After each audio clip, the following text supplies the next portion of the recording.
Today is Saturday, the 23rd of March 2024, and we are all gathered here for the 125th session on mindfulness for beginners in the English medium, conducted by Nissarana Forest Monastery. And we have, to our great fortune, we have Venerable Bhante, Homa Dhamma Kusala Thero, joining us, representing Nissarana Forest Monastery. And I would like to welcome Venerable Bhante with great respect on behalf of all of us in the session today. Furthermore, I would like to welcome all of you who are joining through Zoom and also through the live stream over Facebook of the Satipasala Foundation. Our program will commence with the in-session practice guided by Bhante, and then we will have the talk on the topic on mindfulness chosen for today, which is actually a continuation from last week's topic. And then we will move on to the question and answer session where we present mindfulness related questions and verbal questions and written questions to Bhante for advice. So to start things, I would like to invite Bhante to commence with the session practice. Over to Bhante. Much merits. Thanks, Namanta. Hello, everyone. Today we'll try to do a walking session to start our program. Now, for this, you need to find some space where you can walk comfortably. Maybe like 10-15 steps would do. Once you find your space, just walk in a comfortable manner and simply be present with the walking. Initially, you might not notice the walking. You might feel that your mind is all over the place, but that's fine. We just continue with the walking while trying to be present with it. Time to time, you may get thoughts. Surrounding things might grab your attention. Surrounding sights, sounds, these things grab your attention.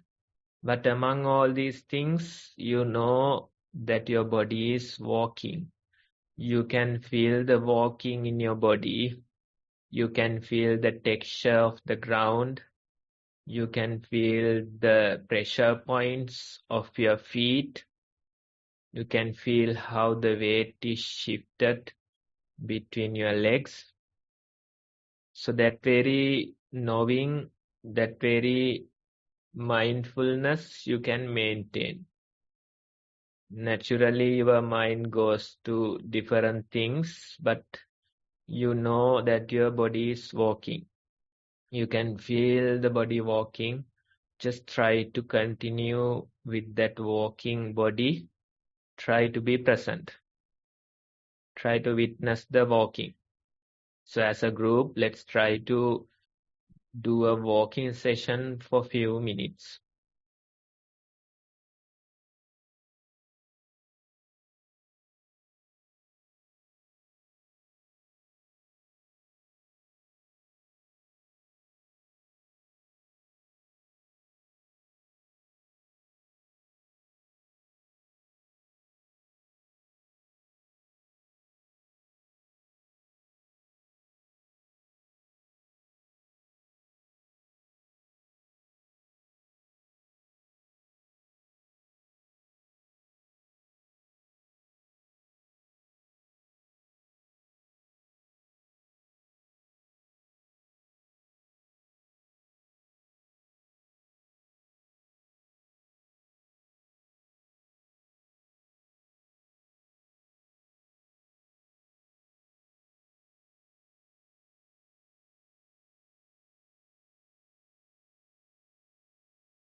Okay, everyone. Now you can return back to your seats.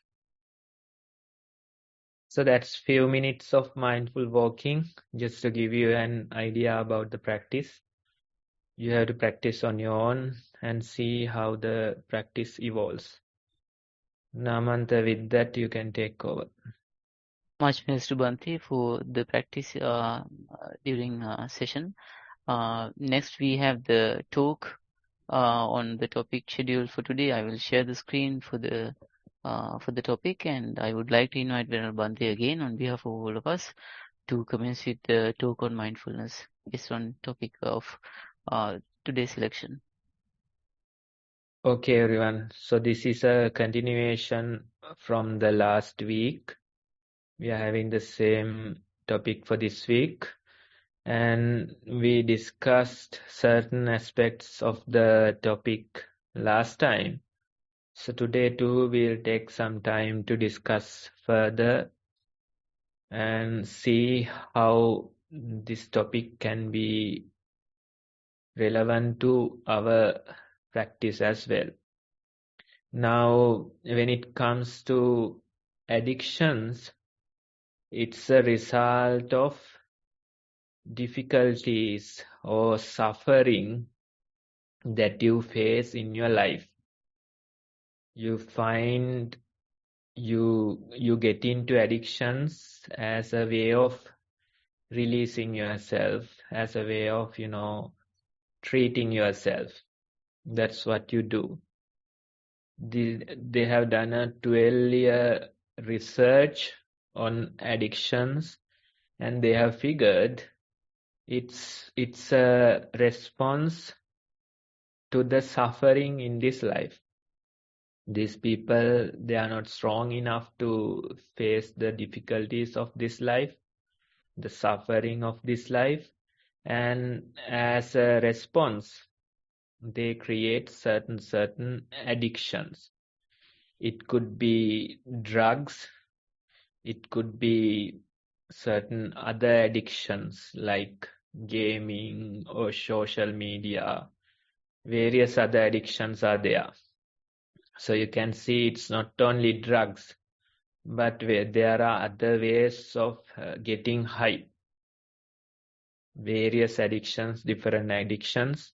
So we are creating as a response to the suffering in this life, because you can't deal with it, because you are not strong enough to deal with it. Your mind, it is more like automatic response. Your mind creates certain addictions and somehow try to cope with these difficult situations. And this is very much used, we are very much used to numb pain in our life. We are very much used to avoid pain in our life. How to numb pain? Sometimes you create these type of addictions. Sometimes you get high. By getting high on something else, you numb pain of your life. All right. So this is a way to numb yourself to the pain of this life. We do this all the time. Let's say when we become sick, when we fall ill with some sickness, what do? We don't like this pain. We don't like this difficulty in our body and mind. What we do, we quickly take some painkillers and you numb yourself to the sickness or to the pain that the sickness is creating. So this is a good example to show you how we numb pain or the suffering in our life. So when it comes to greater deals, when it comes to greater things that you can't avoid, your mind will create certain addictions as a way of numbing your pain. Right? So this is what we do, and this is how it happens. Usually when it comes to addictions, in a short period, maybe within few years, you realize that this has become an addiction and it is harming you. It is harming your body. It is harming your mind. It is harming the people that are close to you. It is harming your ability to earn. So various ways are there. And soon you realize that this is not good. You want to get rid of this addiction. You want to stop this addiction. You know that it is harmful. Although you know that it is harmful, trying to stop an addiction, it doesn't work like that. More you try to stop, more you try to avoid, more power the addiction will get. Right? So that's the problem. How can we get rid of an addiction? How can we stop using? It's not easy. More you try, more power you will give to that addiction. In a way, you have created an identity with the addiction. You have create an identity with the addiction. So that's why most people, when they are not using, when they are trying to stop, they keep counting the days. They say that I am 10 days clean. I have been clean for a month. So that way they keep counting the days. What is the purpose of counting the days? Maybe when they start using again, they can tell the others that I have lived a month without using. I was able to live a month without using, without being addicted. So that way we try to stop addictions, we try to avoid them. But what happens is that in the process, you give more and more power to that very addiction that you are trying to avoid. So you have to understand it's not about simply stopping. It's not about simply avoiding. It is not that feasible. Instead, you have to create an alternative identity. Earlier, you have created an identity with the addiction. Now, you have to create an alternative identity. That's the only way. Otherwise, you'll be counting days, saying that you haven't used for 10 days, 1 month, but soon you'll go back to that bad habit. You'll become a victim to that very habit or the addiction that you are trying to avoid. So it's not about counting days.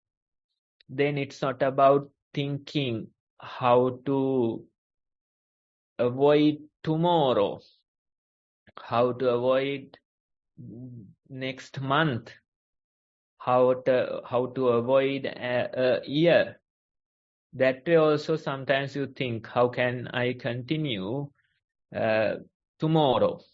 How can I continue for a month? How can I continue for a year? So this way, either you count the past days or you try to count the future days, trying to stop using, trying to get rid of an addiction. So that too never works. You can't really think about tomorrow. You can't count the number of days to come. You can't count the past days. Tomorrow, you'll have to deal with it tomorrow, not today. You'll have to deal with tomorrow, not today. So what you have to do is that you try to somehow manage the day that you are living, or manage the present moment, manage today. Today you are not using, today you are not addicted. Tomorrow we have to deal with it tomorrow, not today. So that way, in a way, you have to live your life day by day, not counting the past days, not thinking about the future, simply living your life today, trying to somehow manage the day, trying to somehow get through the day. So that way, that approach is much better than trying to count the past days or than trying to plan the future. Because you have created an identity with this addiction, it simply doesn't go away like that. Instead, you have to create an alternative identity, somehow creating an alternative identity, you can get rid of the identity you have created with the addiction. So that's the idea, that's the way. In a way, you have to be bigger than the addiction. Currently, what is the problem? Currently, addiction is bigger than you. That's why you get crushed every time. That's why you fail every time. The addiction is bigger than you, and it can simply overpower you. So how to become bigger than the addiction? How can you become bigger than the addiction? That's a good question. Now, when it comes to mindfulness practice, let's say during the mindful walking, you try to walk in a comfortable manner and you try to observe yourself. You try to witness yourself. When you try this, naturally various mind objects come to your mind. They grab your attention. Again and again this happens, but what you try to do is simply become aware that you are walking. Among the sounds, you are walking. Among these thoughts, you are walking.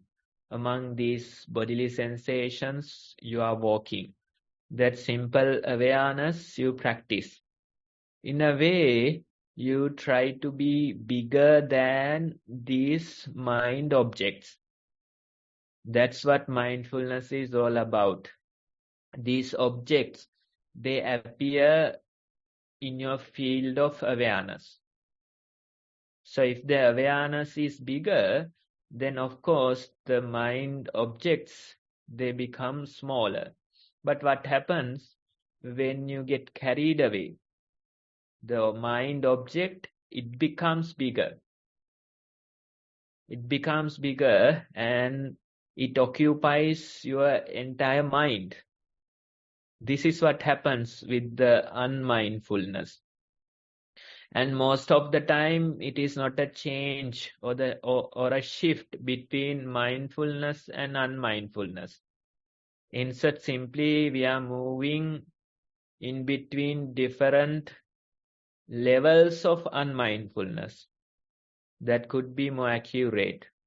It's not about moving between mindfulness and unmindfulness, but you are moving between different levels of unmindfulness. Sometimes you are greatly unmindful, sometimes little bit, right? So that way you can see when the objects become bigger than your mind, what happens is that they can simply crush you. They can simply take you away. They can simply overpower you. So that happens in your mind.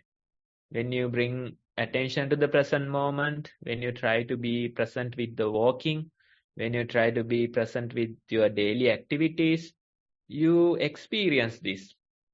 Again and again, the mind objects come, they overpower you. They take you away, they distract you. Only after a few seconds, few minutes that you realize that you got carried away. So this process is happening. You can't get rid of it within few hours, within few days. Instead, gradually, you try to be bigger than these mind objects. How to be bigger? Just simply be conscious, be mindful. Be conscious and know that you hear these sounds.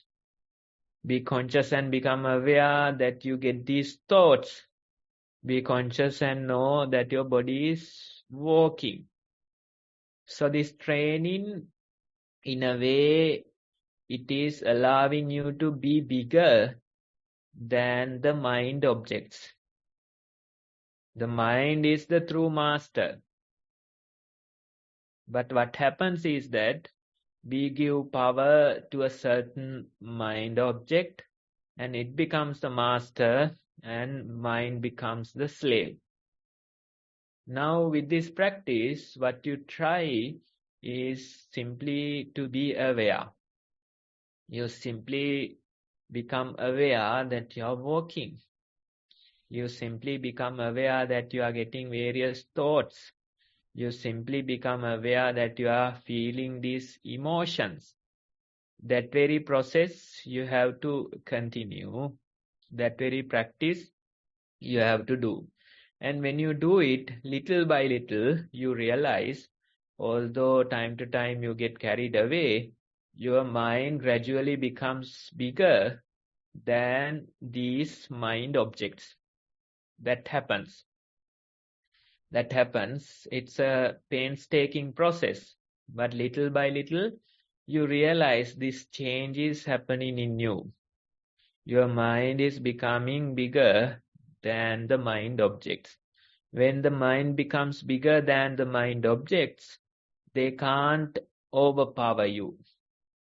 They can't enslave you. The objects are simply objects. Your mind is not moved by them so much. So this you can simply experience in your practice. Let's say sometimes when you sit, you can feel the entire process happening in you. You can hear the sounds, you can feel the thoughts, you know that your body is breathing. A whole lot of sensations, mind objects, you simply experience. A flow of things you start to experience.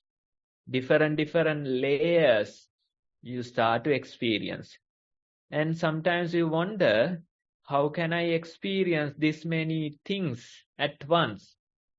I can feel the thoughts, I can feel the bodily sensations, I can feel the sounds. Everything is happening and you are simply witnessing. That experience is not foreign to a regular practitioner. They start to see how everything is flowing in them and they are simply witnessing that flow.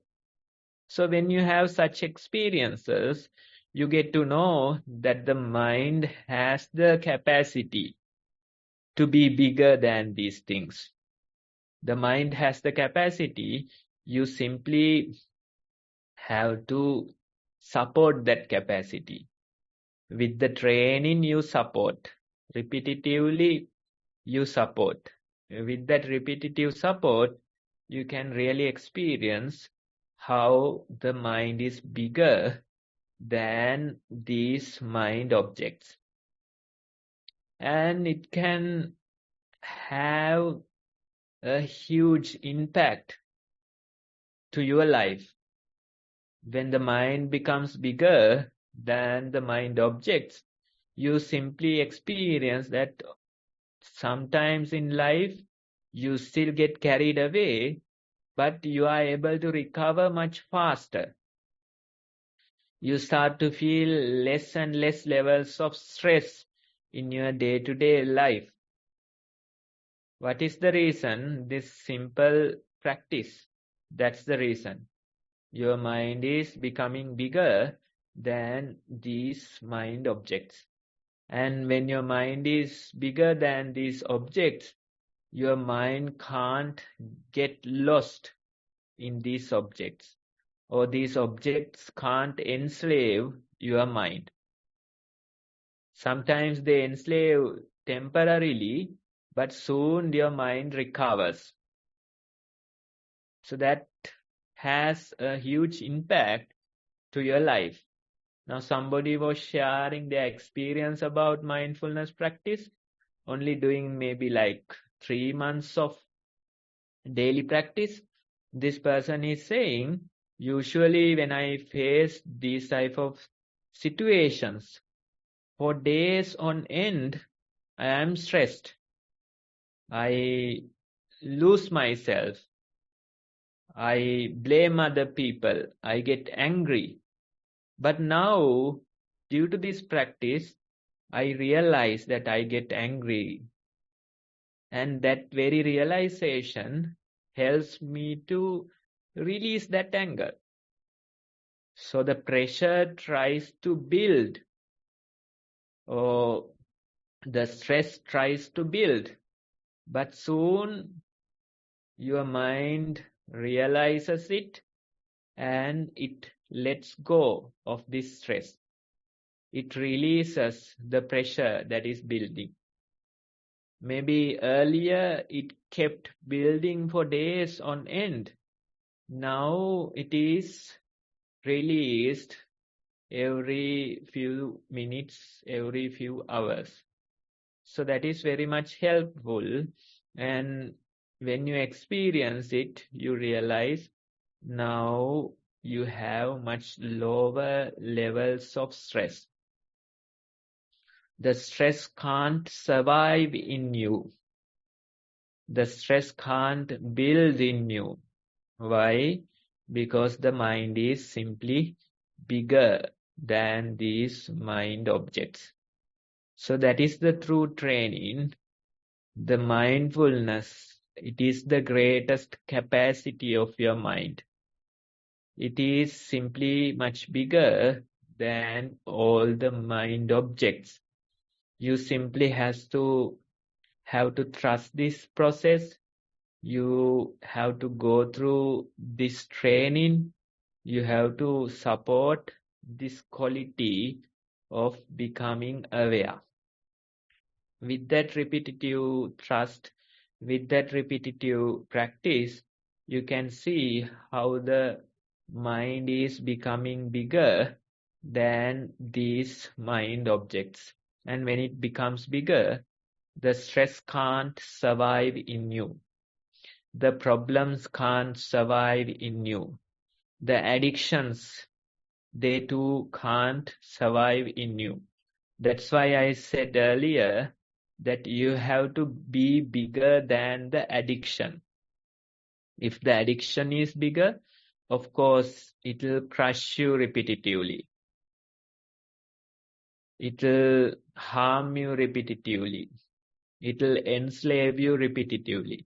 But if your mind is bigger, then time to time you get carried away, but soon you can recover.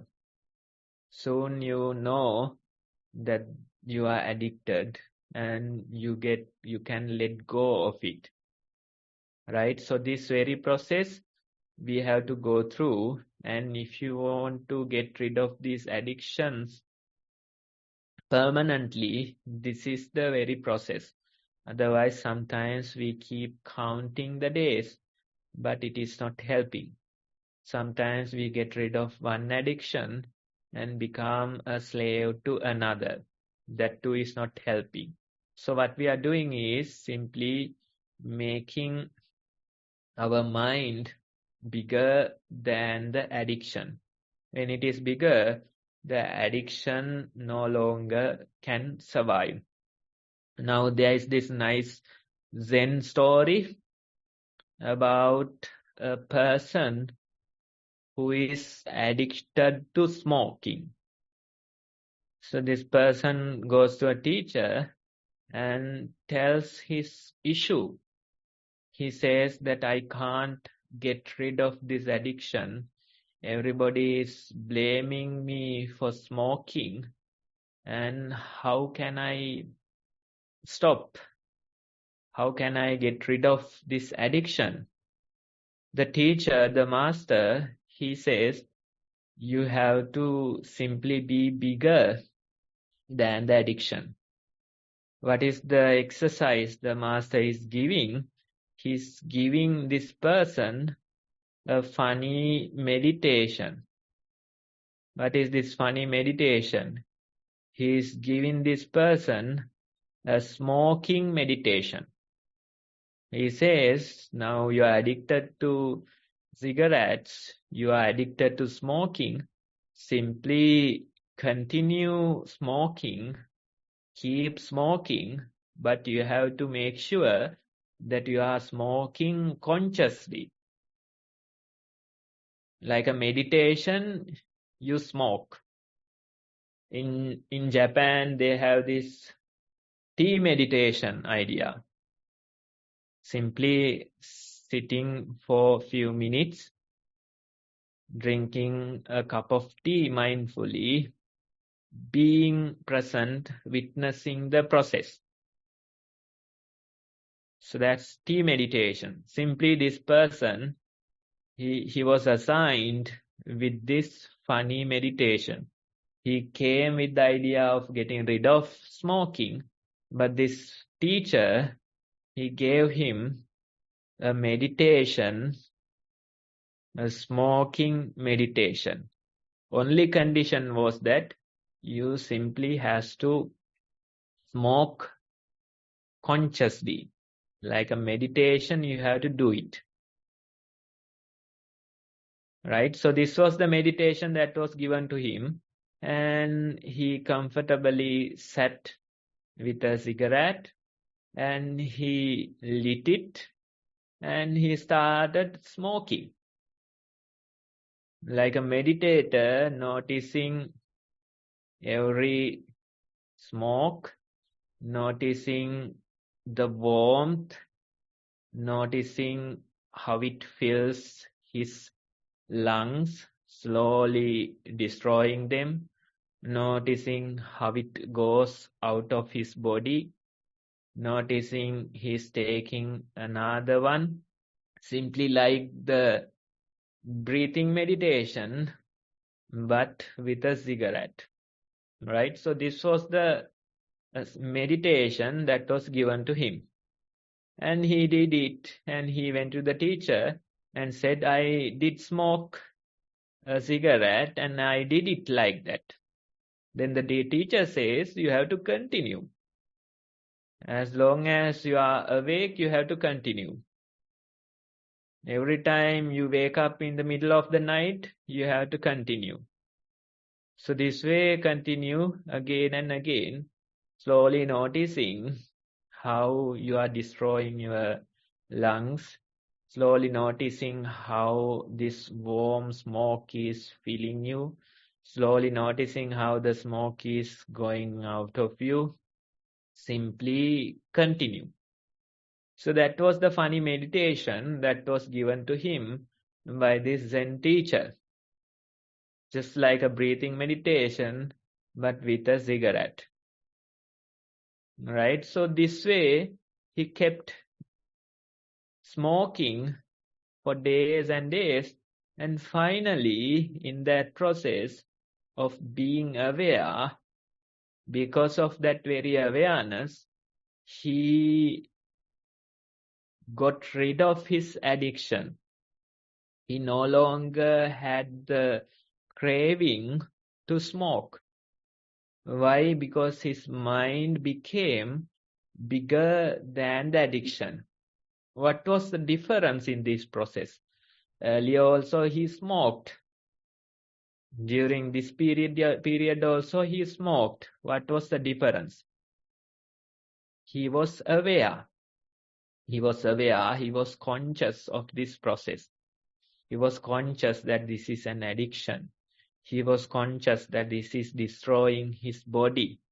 He was conscious of every smoke that he took, right? So that way, the difference was the consciousness. Now somebody might question this method. This could be really harmful, giving more and more drugs to an addict.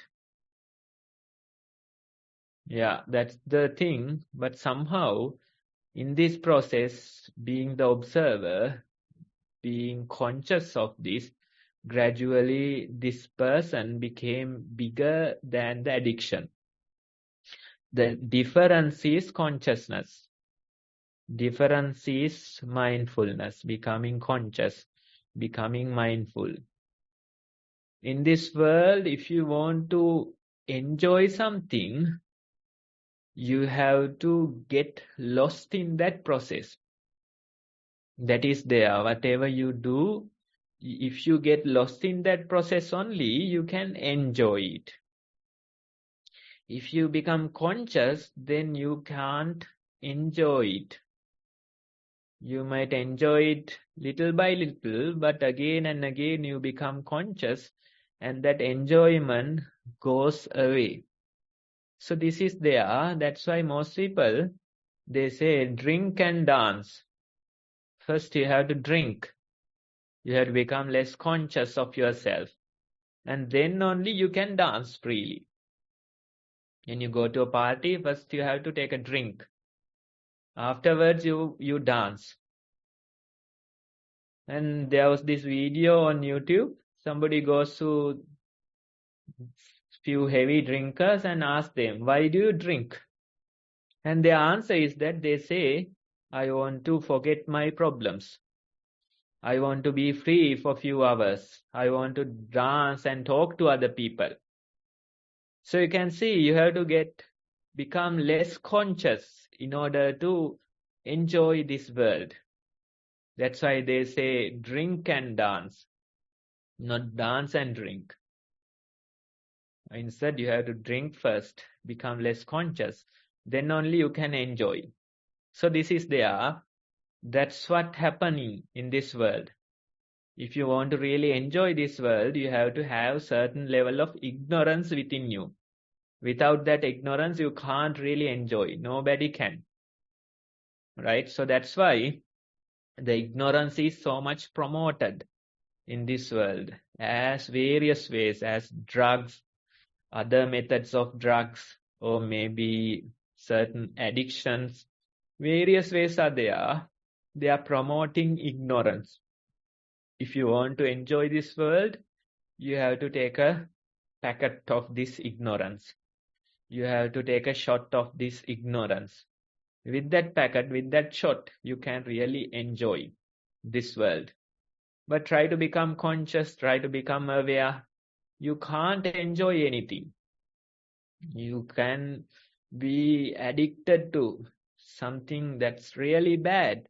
But still, if you become conscious, you can no longer enjoy it. You might be enjoying something so precious to you, but still if you become conscious, that enjoyment is no longer there. So you can really try this in your life. Try to become conscious in worst things that you are doing. Still you are doing it, but try to become conscious and see how it feels. Not just once, not just twice, but repetitively you have to do this observation. Time after time you have to do this observation. Right? When you do it, when you do that observation, you realize you can no longer enjoy it. When you are conscious, you can't enjoy it. So that was the trick that's used here. This person went with an addiction, smoking addiction, and the teacher simply gave him the exercise of smoking consciously. Modern day doctors might not recommend this, but that's what happened. And he slowly realized that his mind has the capacity to be bigger than the addiction. That ability we have, but you can't rush this process. You have to allow it to happen gradually, naturally. And when it happens, no addiction can survive in you. No problem can survive in you. No difficulty can survive in you. Why? Simply your mind is bigger. The problems come, they try to exhaust us. As they used to do, they try it. But soon your mind is released because your mind is simply bigger than this problem. The stress comes from your day-to-day life. It tries to overpower you, but soon your mind becomes released because it is bigger than this stress. So this is the real change that is happening within you. Simply your mind has the capacity to be bigger than these things. You have to trust it, you have to support it, you have to exercise it. And when you do it, soon you realize you become bigger than these trivial things. You become bigger than these problems. You become bigger than the stress. You become bigger than the addictions. And when you become bigger, nothing can harm you. That's the very idea. So you can really put this into practice. When you might have various addictions, we are not asking you to stop today. We are not asking you to stop within a week. That might not be possible. Simply continue with whatever you are doing, but try to be conscious in that process. Maybe you are doing certain unwholesome things. That's fine. Just continue and try to be conscious in that process. Try to be conscious that you are doing this thing. Try to be conscious that you might be harming your family. You might be harming yourself. That very consciousness will save you. That very consciousness will allow you to be bigger than these addictions or the things. So that's the idea for today. Thank you for listening. Namanta, you can take over. Thank you very much, Mr. Venerable Bhante, for a very insightful way of overcoming addiction through mindfulness. I'm sure a lot of you would have gained a lot of good ideas on how to apply this in day-to-day life and gain benefit. Next, we have the question and answer session coming up, and I would like to invite Bandula to commence with the question and answer session, and I will share the screen for the slide for introductory content. You have to unmute. Okay, all good. Also, Bhante, dear Dhamma friends, you all are welcome to the question and answer session. So, mindfulness for beginners. So, as usual, there are two videos: the mindful walking and mindful sitting. You can allocate time daily. Start practicing mindfulness.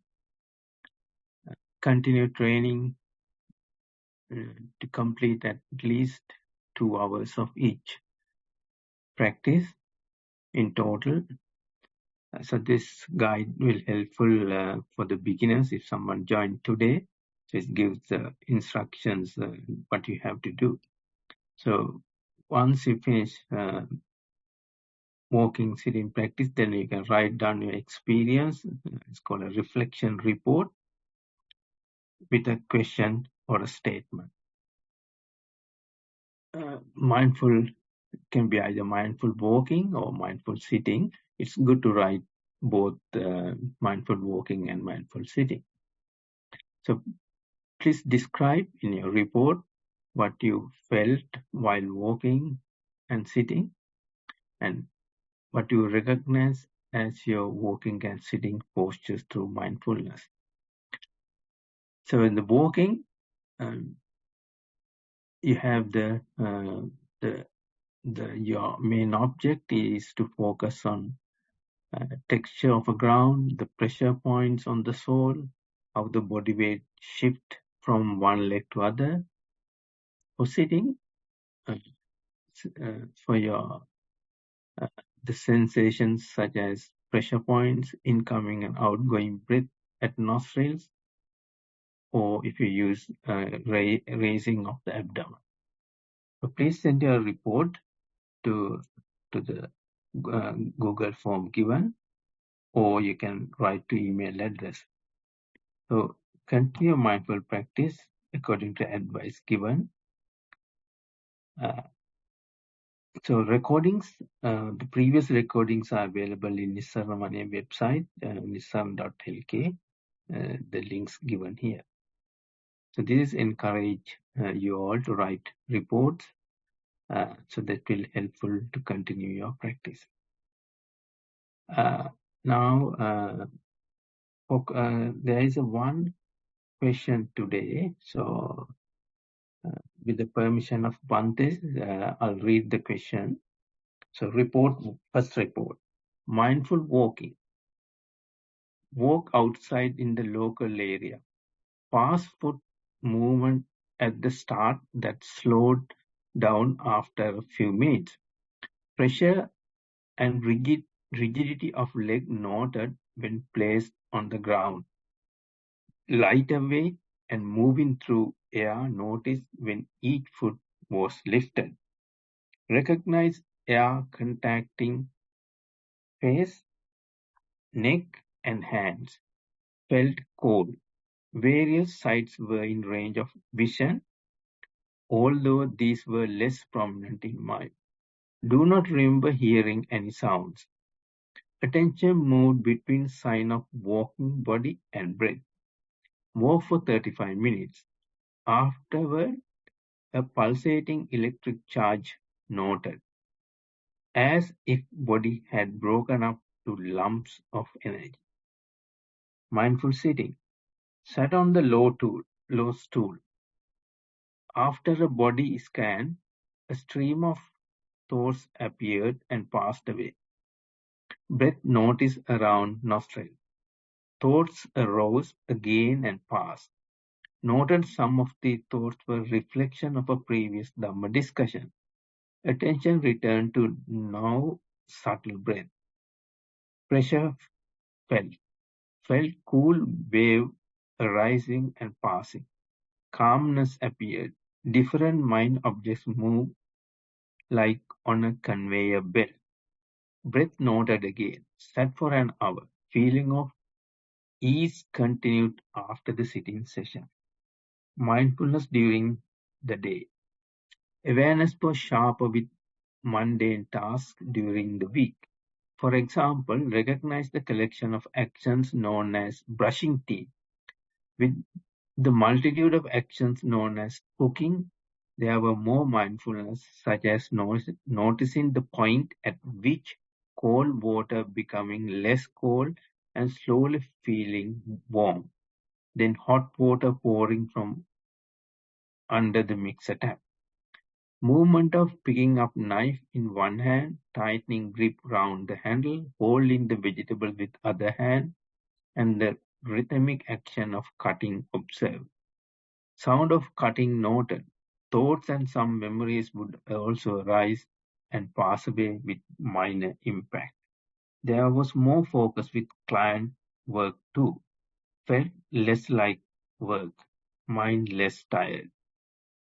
When a headache arose and persisted, intuitively rested in bed between periods of client sessions as was working from home that day.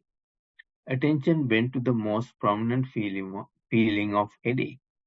Then it felt like warm and sharp waves rising and disappearing around temple or forehead area. After another while, observe momentary gaps between sharp waves.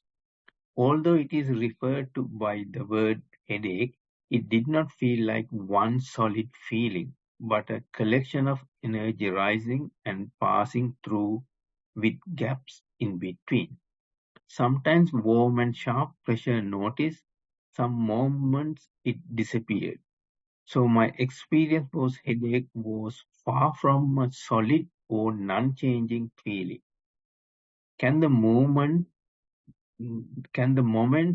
when waves of pressure were absent be still called headache? Dear Bhante, look forward to your valuable feedback. Much merit to you and to the organizers. That's the end of the report, Bhante. Okay, thank you for presenting that detailed observation. Now, when you do it, you realize how much to observe, how much insight you get into yourself. You do it as walking, sitting, and daily life, and so much insight into yourself you get, right? So let me start with one of the observations was like the mind objects are moving on a conveyor belt. It feels like that, and you simply observe. You simply become aware. This moment, different mind objects are there, thoughts, sounds, bodily sensations, various other things. They come and go on this conveyor belt. You simply become the observer. So this is the point I meant when I mentioned you have to be bigger than these mind objects. They used to enslave you, but now simply with the power of mindfulness, you see how they are moved through this conveyor belt, right? So that's a very nice observation, and you are becoming much bigger than them. No longer they can enslave you. No longer they have that power over you. That's the difference. You may experience this in a sitting session, but when you go back to your daily life, sometimes they become even more powerful. They can overpower you. They can enslave you. But again, you continue with this practice, and with time, definitely the mind becomes bigger. Mind becomes bigger. When you start your practice, the objects, they are bigger than your mind. They enslave you. Gradually, the mind increases its capacity, the consciousness, and gradually you realize how it is becoming a neck-to-neck fight. And one day when you pass a certain level, they become smaller, and you can feel that you have passed a certain level and you are feeling incremental levels of peace within. That's because the mind has become bigger than these objects. Still you lose temporarily, but you can recover much faster, right? So that's the very observation that you are mentioning, and it's a very nice experiment, continually doing this practice, seeing how you can deal with them much better, seeing how you respond to these situations, getting more and more insight into yourself, right? So that's why we say you can't give up only by doing walking and sitting. That's not proper. Instead, you have to make sure even dealing with your daily matters, you can continue the same practice. Such information are there in your report. While cooking, while doing other things, while doing your daily chores, how can you be mindful? And when you do it, you realize even the slightest detail of the things that you are doing. For example, that water thing, it's very nice. How cold water becomes hot and the boundary in between two, right? So that's a very nice observation. That's a sharp observation. Usually what happens is that we know that it's cold water and suddenly it'll hit you that it's hot water. You didn't know that there was a transition in between. Why you didn't know? Because you were not conscious enough. That happens in our daily life. Suddenly you are happy, next moment you are sad. What happened? You may ask. You didn't see the transition. This moment you are happy, next moment you are sad. In between there is a transition. In breath, out breath, there's a transition. Usually we don't feel the boundary. We don't feel the transition. We feel that in breath stopped and suddenly the out breath started. And that's not how it happens. Instead, there is a gray area, a boundary or a transition in between the in-breath and the out-breath. Your attention might not be strong enough to notice it. But if your attention is very sharp, you will notice that there is a gray area in between. That gray area is the ignorance part in us. We know that it is cold. We know that it is hot. But we don't see the transition in between. Right? So when you do this keen observation, you start to realize how happiness becomes sadness. How in-breath becomes out-breath. How anger becomes sympathy. Right? So these transitions you start to observe when your attention, when your observation is very sharp. So that's a great achievement. Now you start to see this gray area in between. Neither black nor white. Transition between the in-breath and the out-breath.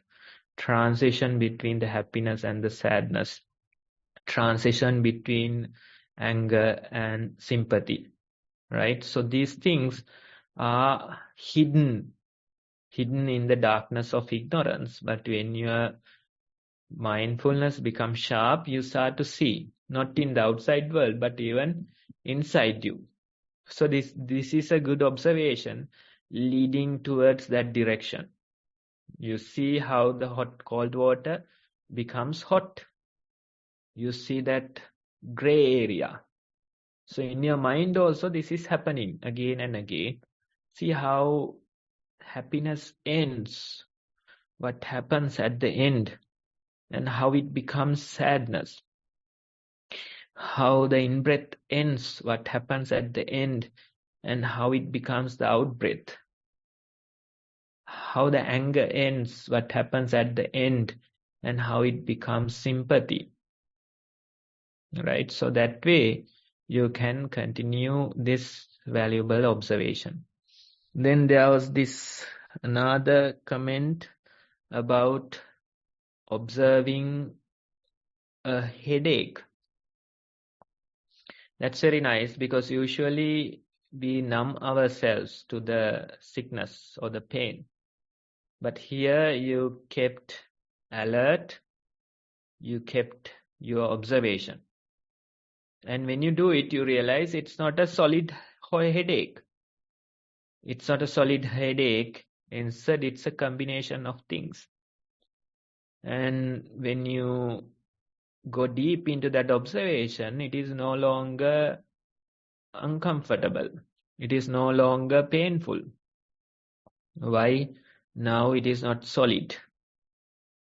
Now you see the bits and pieces of what's called headache. Right? So that's a good observation. And if you numb yourself to the headache, you won't see this. You won't see this. Now you realize it's not a solid headache. Instead, it consists of bits and pieces. It is built out of Legos. When you build something out of a Lego set, it appears solid. But next moment you separate it and the Legos appear. Right? So this is the very thing. When it is solid, it is overwhelming. It's a headache. It's paining, aching. But when you break it into bits and pieces, It's no longer overwhelming, right? So this is what you have to do. Whatever that comes, just inquire it. See how it is built.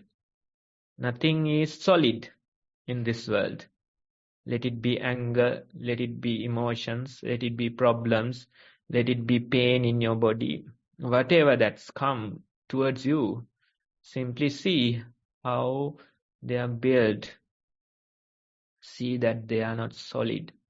See it's built out of Legos, right? So that very observation is valuable, and you have to somehow endure a certain kind of a pain in order to do that observation.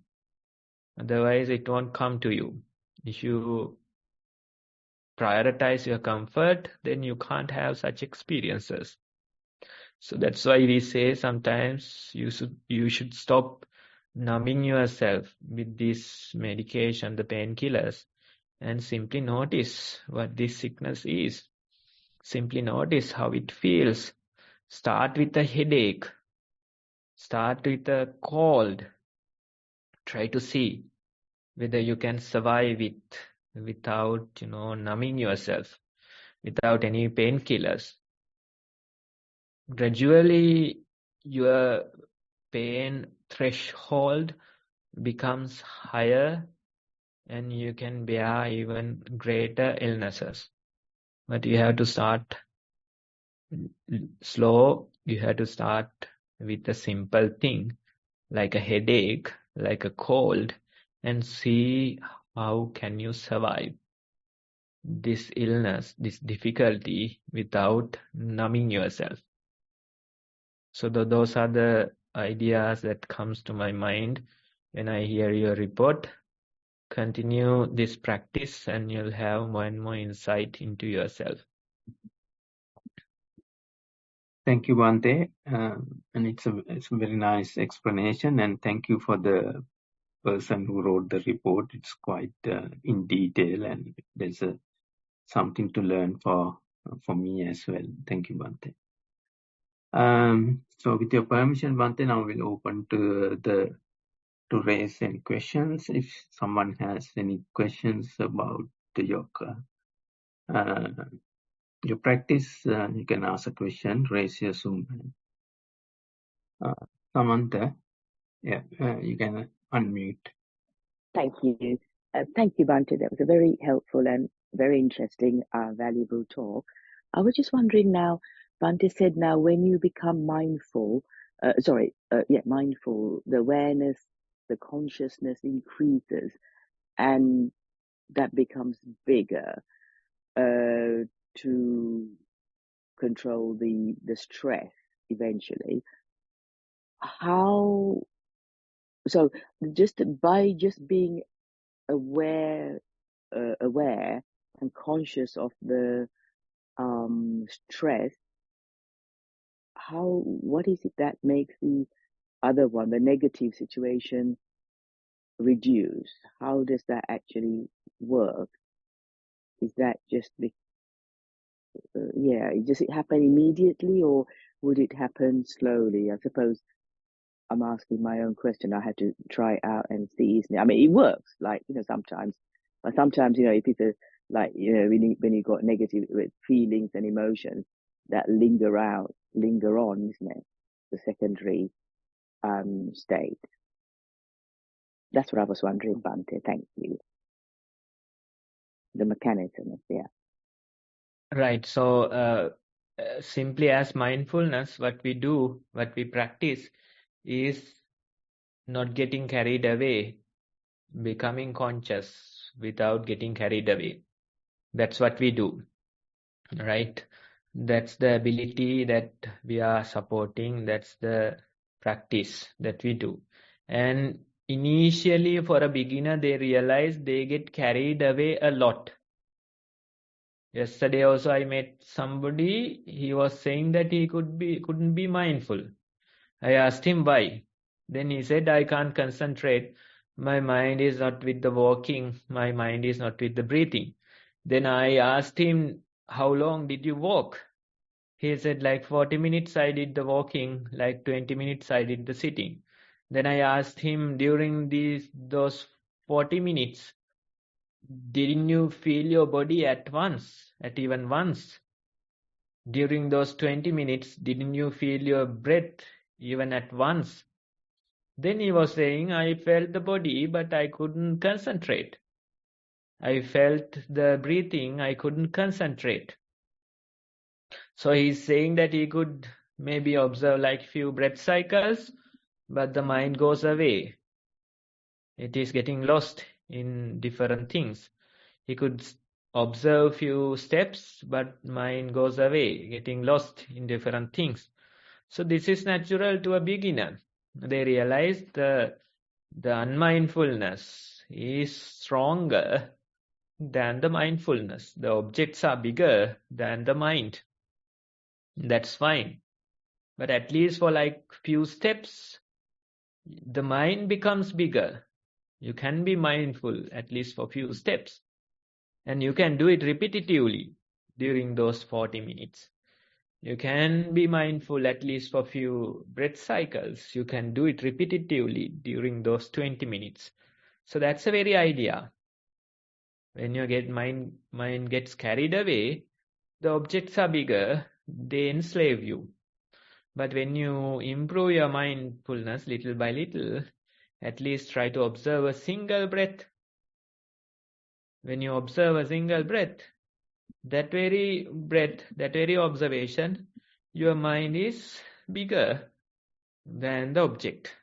You simply observe, right? So that's how it happens. Gradually, painstakingly, you have to do it. Little by little, you have to do it. One breath at a time, one step at a time. And you don't have to think about it, think about the progress that much. How will this help? How can I improve my capacity like this? You don't have to wonder that much. You don't have to think about that much. Instead, simply one step at a time, one breath at a time. Initially, this feels like an impossible task. It's impossible to do this, you may feel initially. But these impossible things, if you do one step at a time, one breath at a time, gradually you can do this. That's why they ask how to eat an elephant. One bite at a time. That's the answer. If you start thinking about the elephant, then of course it's impossible. But simply one bite at a time. You eat a bite, then rest for 5 minutes, then again eat another bite. Within few days, you'll eat an elephant.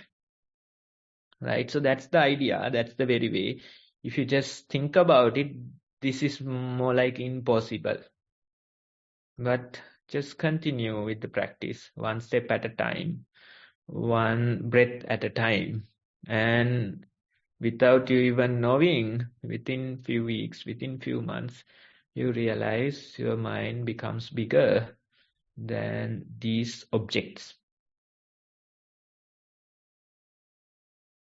Thank you, Bhante. That's very helpful.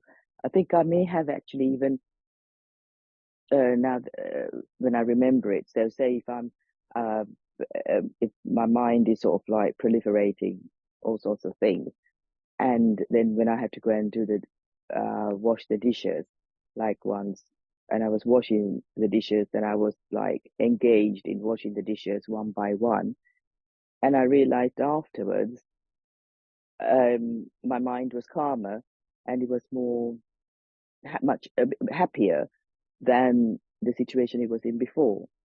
So bit by bit, I think as Bhante mentioned, I think being mindful, I think that it's really being in the present. It's more helpful and useful than just sitting there daydreaming and proliferating. Thank you, giving to thought.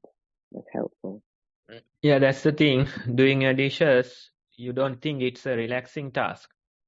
You feel like it's another headache in your daily things and you don't like them.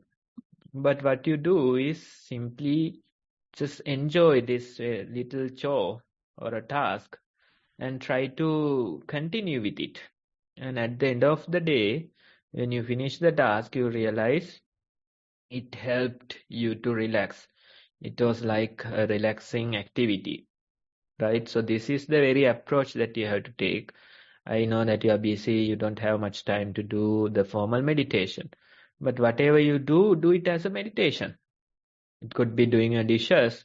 Try to see it as a meditation.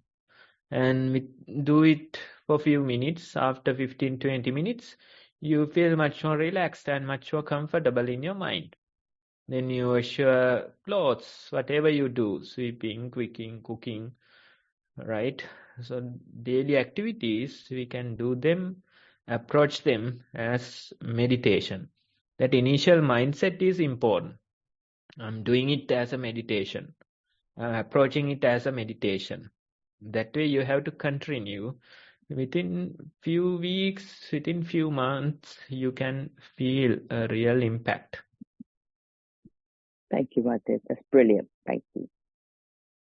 Thank you, Bhante. Yeah, there's a time, a few minutes if someone has a question. Okay, if there's no question, then I'll take the opportunity. Thank you, Bhante, for your time and very valuable advice for us. Then I'll pass to Namanta to continue. Thank you. Thank you very much, and much mercy, Bandhu uncle, and much mercy to Venerable Bhante for taking a lot of effort and explaining everything in depth through the talk and the Q&A. It's a very wonderful contribution from Venerable Bhante. Now we are going to wrap up the program, the session for today. I would like to share all the merits gained with Venerable Bhante Homagama Dhamma Kusala Thero for being kind enough to dedicate Bhante's effort and time from Bhante's own schedule for our benefit like this, giving us valued insight, guidance, and also in-depth teaching on mindfulness. So thank you, Bhante, and may these merits have a positive knock-on impact on Bhante's own progress into mindfulness into the future, and may Bhante have a long and healthy life in the path of mindfulness practice. Furthermore, I would like to share and associate these merits with the Chief Abbot of the Nissarana Forest Monastery, Most Venerable Bhante Udairekama Dhammajiva Mahathero, who has requested this program to be realized in this manner, and we share these merits with the Chief Bhante and wish him a long life and good health, and wish that his own practice in mindfulness and his efforts become fulfilled and he achieve great progress. Furthermore, I would like to associate these merits with the wonderful organizers of this program. May their own practices in mindfulness flourish into the future, and they may they also reap many benefits. I would like to thank all of you who have joined into the Zoom session and also in the Facebook live stream for giving us the backbone to sustain the program by attending a Zoom session online in this manner. Thank you. And I would like to share all these merits again with each and every one of you. And I wish that your own mindful practices or mindfulness practices will flourish into the future, and you will see your mental development or mindfulness development happening and reap all the benefits you can. So the program will continue same way next week. This is a program with a weekly format of occurrence. We will have the program again, Sri Lankan time, 1 p.m.